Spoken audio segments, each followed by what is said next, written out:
Assalamualaikum warahmatullahi wabarakatuh. Salam sejahtera bagi kita semua. Anak-anak, hari ini kita akan belajar tema 5 pahlawanku, subtema 1 pembelajaran 3 perjuangan para pahlawan. Kebanggaan kita terhadap pahlawan bisa diwujudkan dengan meneladani sikap-sikap kepahlawanan. Salah satu sikap kepahlawanan adalah tolong menolong atau menolong orang lain. Tahukah kalian bagaimana cara menolong orang lain? Oke, ini ada salah satu contoh ya. Edo sedang bermain sepak bola di lapangan. Tiba-tiba Edo terjatuh. Akibatnya kaki Edo memar. Edo berteriak kesakitan. Lani yang mengetahui kejadian tersebut segera menghampiri Edo dan langsung menolongnya. Lani lalu mengobati luka memar pada kaki Edo. Pertanyaannya, apa yang terjadi pada Edo? Nah, sudah jelas nih ya. Jadi Edo itu sedang bermain sepak bola, lalu dia terjatuh. Yang kedua, apa yang dilakukan Lani terhadap Edo? Ya, Lani setelah mengetahui kejadian tersebut langsung menghampiri dan menolongnya. Lani mengobati luka memar pada kaki Edo. Yang ketiga, apakah sikap Lani sudah mencerminkan sikap kepahlawanan? Kira-kira apa ini jawabannya anak-anak? Sudah ya. Ya, jadi sikap Lani ya sudah mencerminkan sikap kepahlawanan. Karena begitu mengetahui Edo terjatuh ya, Lani langsung menolongnya. Oke. Seorang pahlawan mempunyai kewajiban untuk menolong orang lain yang sedang membutuhkan.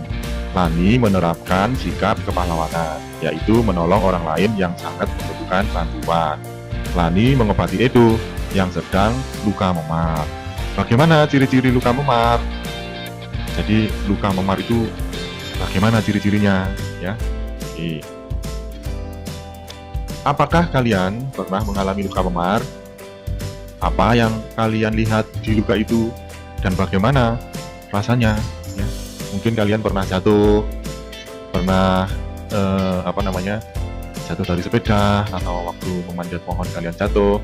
Nah, itu adalah luka memar. Oke. Luka memar adalah luka yang diakibatkan oleh benturan, ya, atau pukulan, ya. Luka memar biasanya berwarna biru-biruan, ya, hingga ke ungu-unguan, yang disertai bengkak dan nyeri.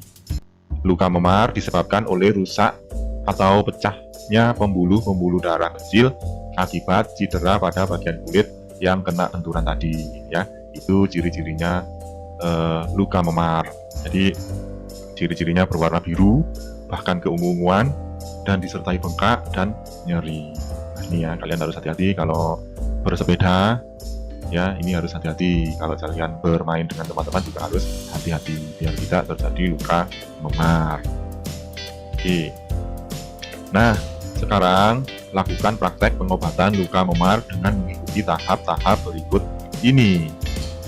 Tahap mengobati luka memar. Yang pertama, kompres bagian yang memar dengan menggunakan kain bersih yang dicelupkan dalam air dingin.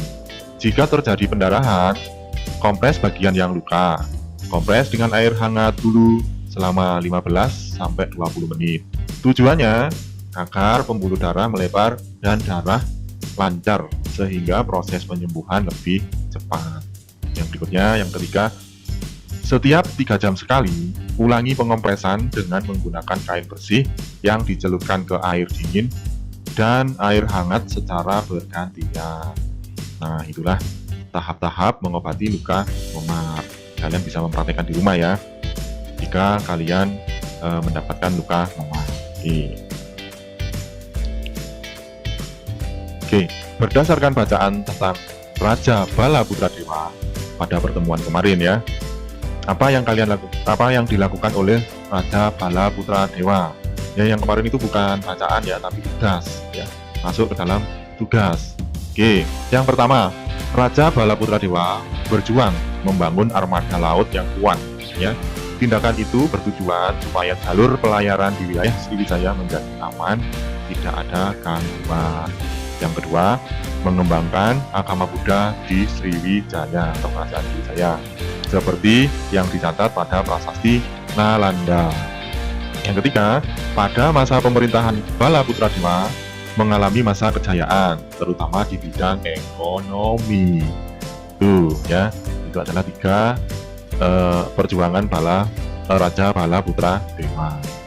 Oke.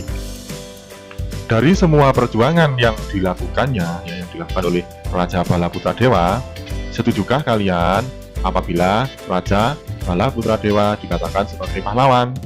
Nah, kira-kira bagaimana anak-anak? Ini setuju apa tidak kalian?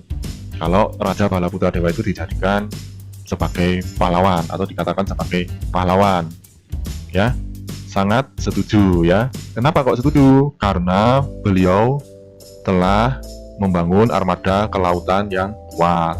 Ini mementingkan kepentingan umum ya daripada kepentingan pribadi, dan juga pemberani ya. Salah satu sifat kepahlawanan. Yang kedua, mengembangkan agama Buddha. Yang ketiga, Sriwijaya atau Kerajaan Sriwijaya mengalami kejayaan di bidang ekonomi.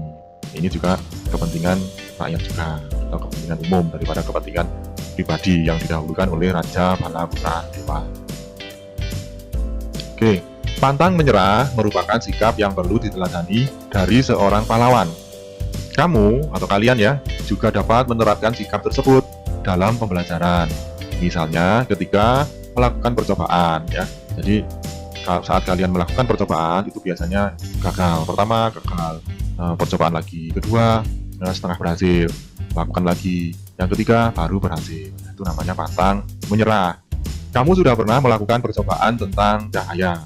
Masih ingatkah kalian tentang sifat-sifat cahaya? Ingat nggak yang kemarin ya? Ada berapa kemarin sifat-sifat cahaya? Ya, cahaya bisa Cahaya bisa memantulkan, bisa dipantulkan, ya. Cahaya kemarin bisa membiaskan, ya, dan sebagainya. Ya, yang telah kemarin kalian pelajari. Kita akan belajar lebih lanjut tentang cahaya. Oke, sebelum kita lanjutkan tentang cahaya, ya. Nah, ini ada gambar mata ya. Mata kita ini berfungsi seperti teropong cangkir. Cahaya menembus lubang kecil bernama pupil dan berhenti pada layar yang disebut retina. Proses ini membuat gambar terbalik. Saraf mata menghubungkan retina dengan otak yang membalikkan gambar ke bentuk sebenarnya. Jadi, saraf ini fungsinya untuk membalikkan gambar yang terbalik tadi menjadi gambar yang sebenarnya, seperti yang kalian lihat itu. Oke. Membuat cakram warna, ini cahaya ya. Kita lanjut lagi masalah cahaya tadi. Kamu bisa membuktikan bahwa cahaya putih matahari terdiri atas 7 warna dengan membuat cakram warna. Potongan kertas membentuk lingkaran ya. Potonglah kertas membentuk lingkaran. Warnai kertas sesuai dengan 7 warna pelangi ya. Warna merah, jingga, hijau, nila, dan sebagainya itu ya. Ada 7 itu ya. Selanjutnya, putarlah kertas tersebut dengan kecepatan yang tinggi. Lalu perhatikan warna yang nampak saat kertas berputar kencang. Nah, ini cobalah beberapa variasi besar during atau besar lingkaran tadi ya di setiap warna. Jadi jangan membuat satu, buatlah mungkin 3, yang satu agak kecil, satu agak besar, yang satunya besar. Selanjutnya kalian putar, kalian amati. Nah, terus variasi manakah yang menghasilkan warna paling putih ya. Nah, itu jadi seperti warna matahari. Jadi warna matahari itu sebenarnya adalah warna ini, 7 warna ini atau Mechiku Hibiniu itu ya. Tetapi karena dia bersatu akhirnya kelihatan nampak putih. Oke anak-anak, tema 5 pahlawanku, subtema 1 pembelajaran 3 perjuangan para pahlawan sudah sampai di sini. Saya akhiri, wassalamualaikum warahmatullahi wabarakatuh.